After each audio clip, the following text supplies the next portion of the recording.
வீடு புகுந்து நடிகர் சைஃப் அலி கானை கத்தியால் குத்திய நபர் யார் என்பது குறித்து காவல்துறையினர் தீவிர விசாரணை நடத்துகின்றனர். சைஃப் அலி கானின் 4 வயது மகனை பணயமாக வைத்து மர்ம நபர் 1 கோடி ரூபாய் கோரியதாகவும், அப்போது நடந்த சந்தையில் சைஃப் அலி கான் மீது கத்திக்குத்து தாக்குதல் நடந்ததாகவும் அவரது பணிப்பெண் அதிர்ச்சி தகவல் தெரிவித்துள்ளார். இதுகுறித்து சைஃப் அலி கானின் வீட்டு பணிப்பெண் எலிமா பிலிப் அளித்த வாக்குமூலத்தில், வீட்டிற்குள் நுழைந்த மர்ம நபர் முதலில் சைஃப் அலி கானின் 4 வயது மகன் ஜாங்கிரின் அறைக்குள் சென்றதாக தெரிவித்துள்ளார்.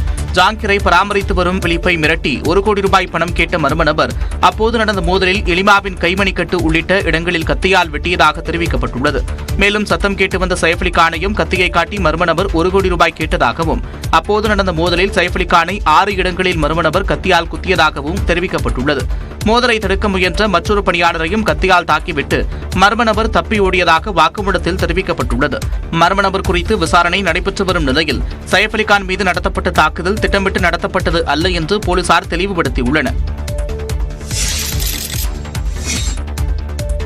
கத்திக்குத்து தாக்குதலில் படுகாயமடைந்த பாலிவுட் நடிகர் சைஃப் அலி கானை சந்திக்க ரன்பீர் கபூர் மற்றும் ஆலியா பட் மருத்துவமனைக்கு சென்றனர். தனது வீட்டில் அடையாளம் தெரியாத நபரால் சைஃப் அலி கான் 6 முறை கத்திக்குத்து தாக்குதலுக்கு ஆளானார். இதையடுத்து மருத்துவமனையில் அனுமதிக்கப்பட்ட சைஃப் அலி கானுக்கு அறுவை சிகிச்சை செய்யப்பட்டு தற்போது ஐசியூவில் உள்ளார். இந்நிலையில் அவர் அனுமதிக்கப்பட்டுள்ள லீலாவதி மருத்துவமனைக்கு பாலிவுட் தம்பதி ரன்பீர் கபூர், ஆலியா பட் விரைந்தனர். சைஃப் அலி கானை தாக்கிய நபர் அடையாளம் காணப்பட்டதாகவும் அவரை கைது செய்யும் நடவடிக்கையில் ஈடுபட்டு வருவதாகவும் போலீசார் தெரிவித்துள்ளனர். இந்நிலையில் சைஃப் அலி கான் மீதான தாக்குதலுக்கு பாலிவுட் நடிகைகள் பூஜா பட், ரவீனா டண்டன் உள்ளிட்டோர் கண்டனம் தெரிவித்துள்ளனர்.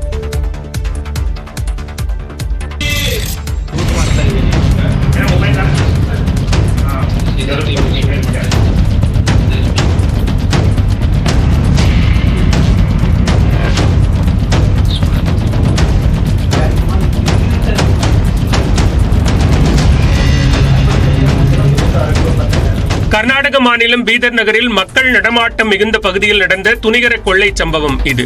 பீதர் நகரின் சிவாஜி சவுக் பகுதியில் பாரத ஸ்டேட் வங்கியின் ஏடிஎம்மில் பணம் நிரப்ப தனியார் முகமை ஊழியர்கள் சென்றனர். அப்போது பின்தொடர்ந்த முகமூடி அணிந்த இருவர் துப்பாக்கியால் இருவரை சுட்டனர். இதில் ஒருவர் உயிரிழந்தார், மற்றொருவர் படுகாயமடைந்தார். இருவரையும் தாக்கிவிட்டு கொள்ளையர்கள் பணப்பெட்டியை தூக்கிச் சென்றனர்.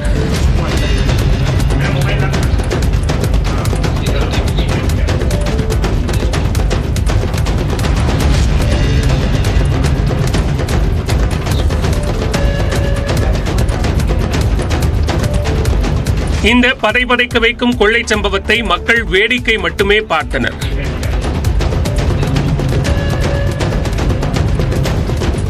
பணப்பெட்டியில் 90 லட்சம் ரூபாய் இருந்ததாக முதற்கட்ட தகவல் வெளியாகியுள்ளது.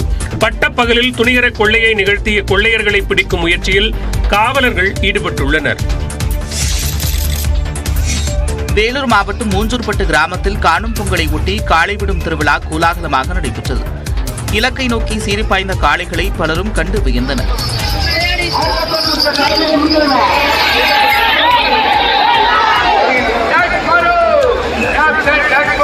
மின்னல் வேகத்தில் ஓடி இலக்கை அடைந்த காளைகளின் உரிமையாளர்களுக்கு பல்வேறு பரிசுகள் வழங்கப்பட்டன.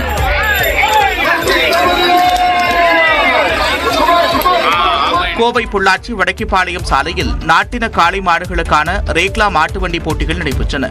இதில் காங்கேயம் இன காளைகள், கர்நாடக லம்பாடி காளைகள் என 100க்கும் மேற்பட்ட காளைகள் கலந்து கொண்டன.